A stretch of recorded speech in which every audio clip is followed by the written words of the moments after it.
Ang programang ito ay rated SPG. Striktong patnubay at gabay ng magulang ang kailangan. Maaaring may masiselang tema, lengguwahe, karahasan, sexual, horror o droga na hindi angkop sa mga bata. Dumating nga itong si Zoe sa kinaroroonan dito ni Lolo Pepe. Kaya naman nagulat ito nung makita niya na duguan nga ito at walang malay. Agad naman nag-react itong si Zoe dito kay Moira.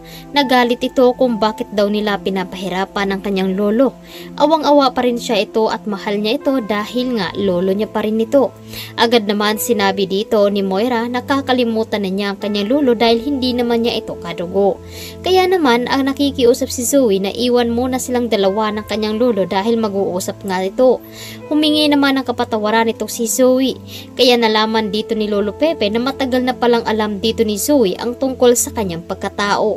Kaya naman agad na sinabi dito ni Lolo Pepe na masamang apo nga daw ito at ipinagtanggol pa naman daw siya dito. Ngunit hindi pa rin pala ito nagbabago at masama at kaugali rin pala ito ni Moira. Kaya naman sinabi rin dito ni Lolo Pepe na dinungisan na nga daw dito ni Zoe ang kanyang mga kamay at hindi na nga ito makakapaggamot pa. At sisiguraduhin dito ni Lolo Pepe na pagdudusahan nilang dalawang mag-ina ang ginawa nito sa kanya. Samantalang nalaman naman dito ni Annalyn na umalis nga at nawawala itong si Zoe dahil tinatawagan nga ito ni RJ at hindi ito sumasagot. Agad naman dumating itong si Doc Ray at sinabi dito na hindi ba nila nakita itong si Zoe ay biglaan na lamang itong umalis matapos nga magkaroon ng pagtatalo sa pagitan dito ni Annalyn.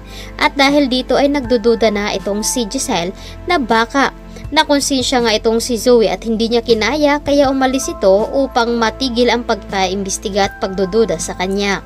Agad naman inihatid ni Giselle at ni RJ itong si Annalyn sa East Ridge upang tulungan kumuha ng gamit at ihatid sa kanilang bahay. Sinabi naman dito ni Annalyn na malapit lamang daw ang bahay nila at hindi na kailangan siyang ihatid.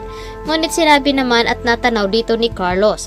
Lumapit nga ito at narinig dito ni Carlos na nawawala nga itong si Zoe. Bigla namang sumabat sa usapan nila itong si Carlos at nagalit nga ito dahil pinagbibintangan nga daw siya ang kanyang anak na itong si Annalyn at pati na rin si Giselle. Kaya nagdududa at nagtataka itong si Giselle kung bakit daw kinampihan dito ni Carlos itong si Zoe na hindi naman niya ito kaano-ano. At agad naman nagpaliwanag itong si Carlos na siya lang naman daw ang sinusumbungan at kinakausap ni Zoe noon dahil nga ay hindi naman niya makausap ang kanyang ama. Kaya nagalit itong si RJ dahil sinabihan rin dito ni Carlos na walang kwentang ama nga daw itong si Doc Tanyag. Kaya naman agad nagkainitan ng dalawa. Ngunit hindi pa rin tumitigil itong si Carlos at pinag-iinitan pa rin itong si Annalyn.